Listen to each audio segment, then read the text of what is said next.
We will now look into mobile communications and focusing first on the evolution trend.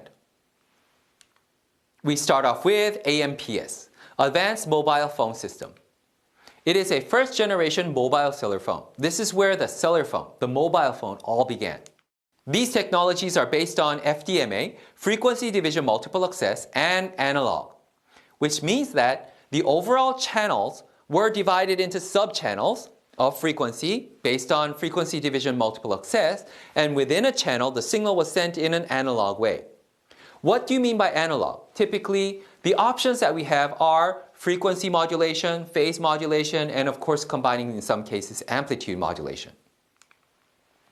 These were developed by Bell Labs and introduced in North America in 1983. Then we go into GSM, Global System for Mobile Communications. This is the second generation of mobile cellular phones, and this is based on digital technology. It was introduced in Finland in 1991, and it became a dominant global standard because once you go into digital, then you have a couple of additional features that you can do. First, a digital system in wireless communication can provide error detection. If there are errors in the communication, you can find where they are. And using that, the reliability of the exchanged information goes up. Number two, you can do compression. Number three, you can do time division multiple access, which gives us a great advantage, and we will soon see that.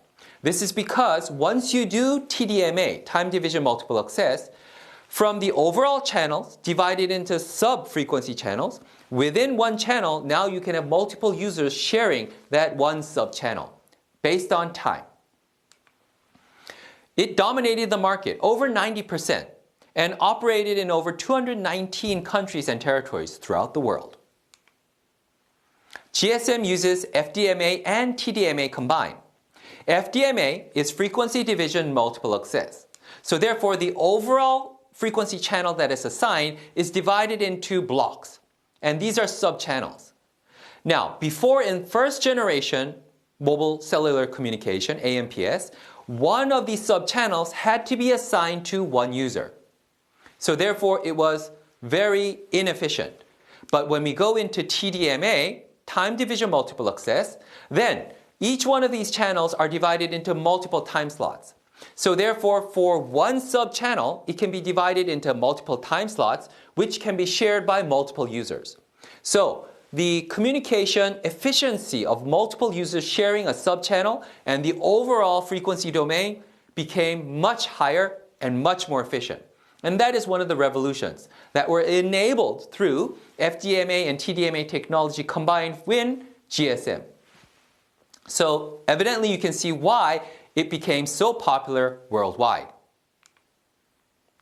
GSM services include voice communication, but it also includes data transfer at 9.6 kilobits per second. This is possible because we're using digital technology. And digital technology is usable because we're using TDMA on FDMA architectures. You can also send short message services. SMS becomes possible from here. These are the two, data transfer and SMS, become the two major features that are enabled on mobile cellular phones based on second generation GSM technology. In addition, they started to use SIM cards. What is a SIM card? A SIM card is a subscriber identity module. It looks something like this. Or when you buy a SIM card, typically, it may look like the big card, but then you can pop it out and have this small or that small thing pop out, which you can insert into your mobile cellular phone. This is a detachable smart card. It contains user subscription information. In addition, it contains phone books. So it's so convenient. What are the advantages? Well, SIM enables a user to maintain user information even after switching cellular phones. What does that mean? Well, by changing one SIM card on a mobile phone, if you have two SIM cards and you exchange it, then you exchange your phone book as well as you exchange your identification to the mobile communication service provider. meaning that you can change your mobile cellular phone operator while using the same mobile phone. What does that mean? Well, it's based on what country you're in. Let's say in the United States, I have a cellular phone and I have a SIM card, and typically what you can do is that I can change the SIM card, which is connected to one operator, let's say Verizon Wireless, and I put in my T-Mobile SIM card into it, then I can start using T-Mobile operator communication services. That is one option. What else does this mean? Well, on the other thing is something like this. I have multiple phones, and this is red, this is blue, this is white, and based on my fashion for the day, which I'm black today, well, then I may want a black phone. Then I get a black phone and I put my SIM card inside, and then I have my fashion coordinated with my phone. You can do something like that. So the SIM card enables you to have this option as well as changing the phone option, because it is like what SIM card you put into your phone activates that mode on your phone that is connected to the cellular phone operator. Pretty cool, isn't it? And this is a major feature of GSM technology. Then we go into a more advanced system, which is IS-95. This is Interim Standard 95, the first CDMA-based 2G cellular standard. And we're talking about CDMA. What's CDMA? Well, CDMA is Code Division Multiple Access, meaning that instead of using FDMA and TDMA, we're going to use code to divide our sharing of the user frequency channel. So this works well against narrowband interference and multipath signal fading. So the quality of communication, the number of bit errors, because we're using digital now in second generation mobile phones, the number of bit errors can be reduced significantly. Interference is signal interference from other devices. Because there are other devices that are using the same frequency in neighboring cells, their signals can enter our cell, neighboring cell, and interfere with my communication that my device is having with the base station. Then, this type of interference can be eliminated, most of it can be reduced by using CDMA technology. Another advantage is multipath signal fading.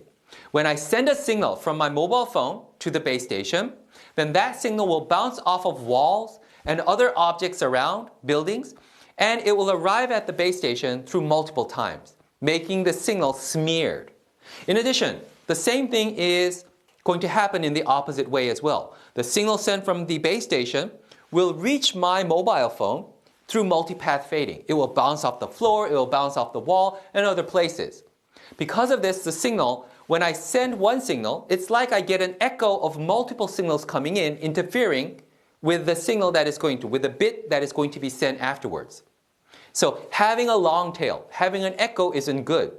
And this eliminates that significantly, the multipath signal fading. The signal will fade due to the multipath signal profile.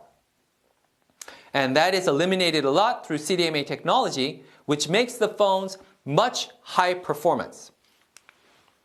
CDMA1 is a brand name for IS-95 phones that were developed by Qualcomm. Hutchison launched the first commercial CDMA1 network in Hong Kong in 1995. IS-95 traffic channels support voice or data up to bit rates of 14.4 kilobits per second.